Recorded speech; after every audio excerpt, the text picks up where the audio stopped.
নমস্কার। Ramakrishna TV YouTube চ্যানেলের পক্ষ থেকে সকল মা, বাবা, দাদু, দিদা, ঠাকুমা, ঠাকুরদাদাদের জানাই অনেক অনেক ভালোবাসা, প্রীতি ও আন্তরিক শুভেচ্ছা। আমি আবারও চলে এসেছি শ্রী শ্রী রামকৃষ্ণ মিশনের স্বামী গীতানন্দজির লেখা ভাগবত কথা সম্বন্ধে আলোচনা করতে, এবং আজকে আমরা আলোচনা করব শ্রীমদ্ ভগবতম মানে ভাগবত কথার থেকে সপ্তম অধ্যায় প্রথম অংশ বিদুর উদ্ধব সংবাদ থেকে দ্বিতীয় ভাগ। দুত্তে তধর্মেন জিতস্য সাধু সত্য বলমবশ বনাগতস্য ন যাচ তহদাত সময়ন দায়ং তমো জুষানু যদোজাত শত্রু।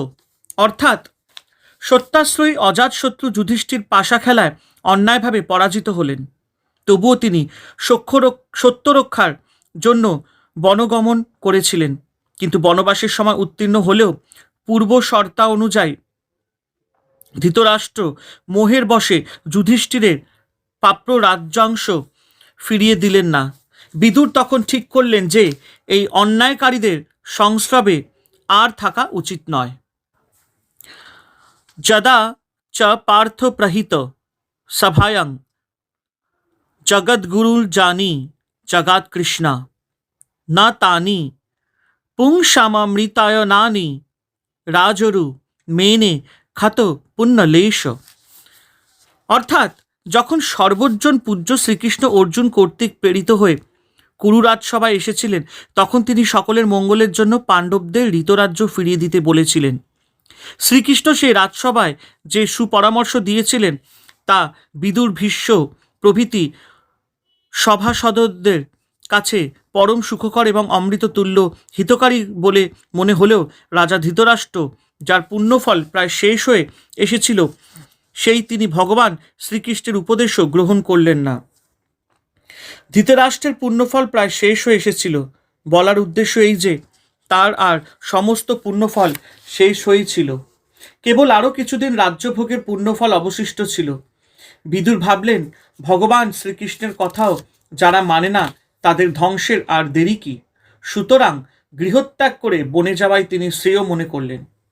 কুরুরাজ সভায় যেদিন শ্রীকৃষ্ণ ধৃতরাষ্ট্রকে সম্বোধন করে বলেছিলেন, হে ভরতনন্দন, যাতে কুরু পাণ্ডবদের শান্তি হয় এবং বীরগণের বিনাশ না হয় তার জন্য আমি প্রার্থনা করতে এসেছি।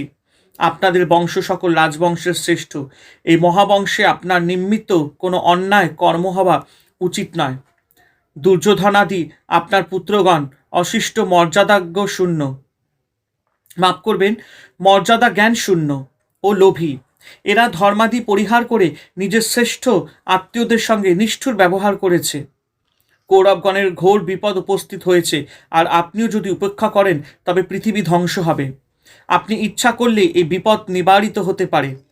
মহারাজ যদি পুত্রদের শাসন করেন এবং সন্ধির জন্য যত্নবান হন তবে দুই পক্ষেরই মঙ্গল হবে। পাণ্ডবগণ যদি আপনার রক্ষক হন তবে ইন্দ্রও আপনাকে জয় করতে পারবে না। যে পক্ষে ভীষ্ম, দ্রোণ, কৃপ, কর্ণ প্রভৃতি আছেন, সেই পক্ষে যদি পঞ্চপাণ্ডব ও সাত্যকী যোগ দেন তবে কোনো দুর্বুদ্ধি তাদের সঙ্গে যুদ্ধ করতে চাইবে? কৌরব ও পাণ্ডবগণ মিলিত হলে আপনি অজেয় পৃথিবীর অধিপতি হবেন। প্রবল রাজারাও আপনার সঙ্গে সন্ধি করবেন। পাণ্ডবগণ অথবা আপনার পুত্রগণ যুদ্ধে নিহত হলেও আপনার কি সুখ হবে বলুন? পৃথিবীর সকল রাজা যুদ্ধের জন্য সমবেত হয়েছেন, তারা ক্রুদ্ধ হয়ে সৈন্য ধ্বংসে করবেন। মহারাজ, এই প্রজাবর্গকে আপনি ত্রাণ করুন। আপনি প্রকৃতস্থ হলেও এরা জীবিত থাকবে। এরা নিরপরাধ, দাতা লজ্জাশীল, সজ্জন, সদবংশীয় এবং পরস্পরের সুহৃত। আপনি মহাভয় থেকে এদের রক্ষা করুন। এই রাজারা যারা উত্তম বসন ও মাল্য ধারণ করে এখানে সমবেত হয়েছেন, এরা ক্রোধ ও শত্রুতা ত্যাগ করে পান ভোজনে তৃপ্ত হয়ে নিরাপদে নিজ নিজ গৃহে যান। পিতৃহীন পাণ্ডবগণ আপনার আশ্রয় বর্ধিত হয়েছিলেন, আপনি এখনও তাদের পুত্রের ন্যায় পালন করুন। সকলের কল্যাণপদ কি সুন্দর নীতি ও মর্যাদাপূর্ণ কথাই সেদিন শ্রীকৃষ্ণ বলেছিলেন। তার কথা শুনলে রক্তক্ষয়ী কুরুক্ষেত্র যুদ্ধেই হতো না। কিন্তু দুর্যোধন শ্রীকৃষ্ণের কথায় কর্ণপাতও করল না, বরং শ্রীকৃষ্ণই বন্ধন করতে চাইল। বিদুর বুঝলেন ধ্বংসমুখী এদের আর রক্ষা করা যাবে না। এদিকে ধৃতরাষ্ট্রের মনে ভয় ঢুকছে, শ্রীকৃষ্ণকে তিনি বিমুখ করেছেন। তাই পরামর্শ করবার জন্য ধর্মাত্মা অগাধ বুদ্ধি মন্ত্রী বিদুরকে ডেকে পাঠালেন। যদপৌহত ভবনং প্রবিষ্ট মন্ত্রায় পৃষ্ট কিল পূর্বজেন অথাহ তন্ত্র মন্ত্র দৃশ্যাং বরিয়ান জন্মোত্রীণো বৈদরিকং বদন্তি। অর্থাৎ যন্ত্রণা বিষয়ে অত্যন্ত অভিজ্ঞ বিদুরকে যখন জ্যৈষ্ঠ ভ্রাতা ধৃতরাষ্ট্র ডেকে পাঠিয়ে তার কাছে সুপরামর্শ চাইলেন, তখন বিদুর যেসব অতি মঙ্গলকারী পরামর্শ দিয়েছিলেন তা এখনও যন্ত্রণা বিশারদ ব্যক্তিরা বিদুর বাক্য বলে অবহিত করে থাকেন।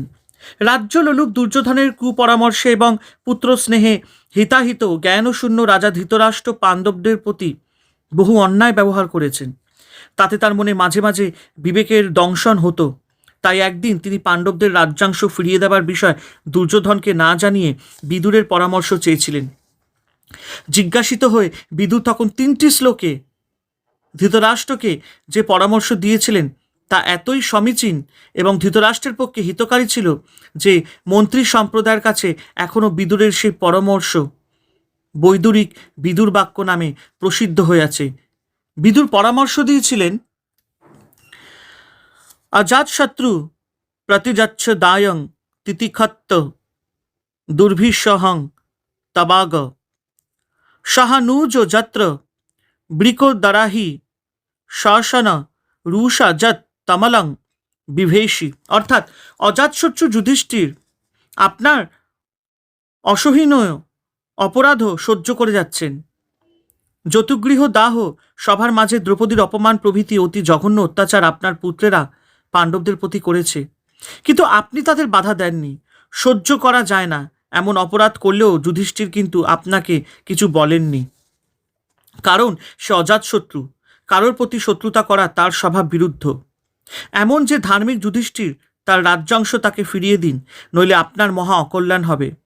ভীমের স্বভাব এবং শক্তি আপনি তো জানেন, এবং তার জন্য ভীমকে আপনি অত্যন্ত ভয় করেন। সেই ভীম অর্জুন নকুল ও সহদেবের সাথে আপনাদের অত্যাচারে অধীর হয়ে ক্রোধে দলিত সর্পের মতো ফুঁসছে। সুযোগ পেলেই তারা এই সব অত্যাচারের প্রতিশোধ নেবে। বিদুর হচ্ছেন মহাবিচক্ষণ মন্ত্রী। প্রত্যেকটি কথা তিনি মেপে বলেন। অযথা কারণ ছাড়া কোনো কথা বলবার তিনি লোক নন। এই শ্লোকে বিদুর বলছেন যে ভীম এবং তার কনিষ্ঠ ভাইরা অত্যন্ত ক্রুদ্ধ হয়ে আছে। এতে ধৃতরাষ্ট্র বলতে পারেন যে ওরা রেগে আছে, থাকুক, তার জন্য আমি ভয় পাবো কেন? অতি বীর্যশালী আমরাও তো 100 পুত্র রয়েছে। মাফ করবেন, অতি বীর্যশালী আমারও তো 100 পুত্র রয়েছে। ধৃতরাষ্ট্রের মনে এই রকম চিন্তা আসতে পারে মনে করে বিদুর পরের শ্লোকে বললেন যে আপনাদের যত শক্তি থাকুক না কেন, পাণ্ডবদের কাছে আপনারা কিছুই নয়।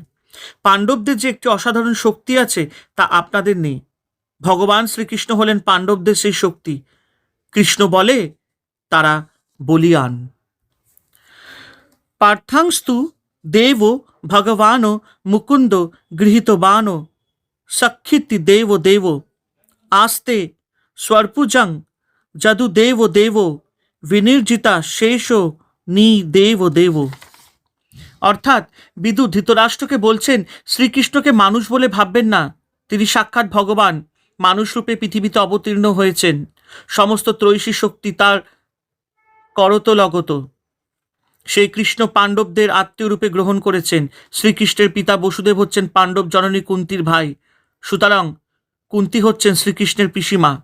দেবতা এবং ব্রাহ্মণ এরা সবাই শ্রীকৃষ্ণের সহায়ক, তারা কৃষ্ণের প্রিয় পাত্র। শ্রীকৃষ্ণের আত্মীয় হবার জন্য পাণ্ডবেরা সর্বদাই দেবতা ও ব্রাহ্মণদের সহায়তা লাভ করবে। তাছাড়া শ্রীকৃষ্ণ যদুবংশের সকলের শ্রদ্ধার পাত্র। যদু প্রধানদের তিনি পরম পূজ্য। সুতরাং শ্রীকৃষ্ণ যে পক্ষে থাকবেন, বিপুল যদুবংশ সেই দিকে থাকবে। শুধু তাই নয়, শ্রীকৃষ্ণ নিজের অলৌকিক শক্তির প্রভাবে কংস, জরাসন্ধ, শিশুপাল প্রভৃতি বহু রাজাকে পরাভূত করেছেন। জরাসন্ধ যুদ্ধে অজেয় হবার জন্য 100 রাজাকে বলি দিয়ে ভৈরবের পূজা করবে ঠিক করেছিল, এবং তার জন্য জরাসন্ধ 86 জন রাজাকে পরাজিত করে বন্দি করে রেখেছিল। আর 14 জন রাজা হলেই জরাসন্ধ তাদের সকলকে ভৈরবের সামনে বলি দিত। শ্রীকৃষ্ণ ভীমকে দিয়ে জরাসন্ধকে বধ করিয়ে ওই সব 86 জন রাজাকে মুক্তি দিয়েছিলেন। ফলে ওই সব রাজারা এবং আরও বহু নৃপত্যি শ্রীকৃষ্ণের একান্ত বশীভূত। শ্রীকৃষ্ণ এখনও দ্বারকায় রাজ্য স্থাপন করে সেখানেই রয়েছেন। দরকার হলেই তিনি সর্বশক্তি দিয়ে পাণ্ডবদের সাহায্য করবেন। সুতরাং পাণ্ডবদের সাথে শত্রুতা না করে তাদের ন্যায্য অংশ ফিরিয়ে দেওয়া সর্বোত্তভাবেই উচিত। হরে কৃষ্ণ কৃষ্ণ কৃষ্ণ হরে হরে, হরে রাম রাম রাম হরে হরে। জয় শিব শম্ভু, জয় দেবী দুর্গা দুর্গাতি নাশিনী, জয় মা কালী।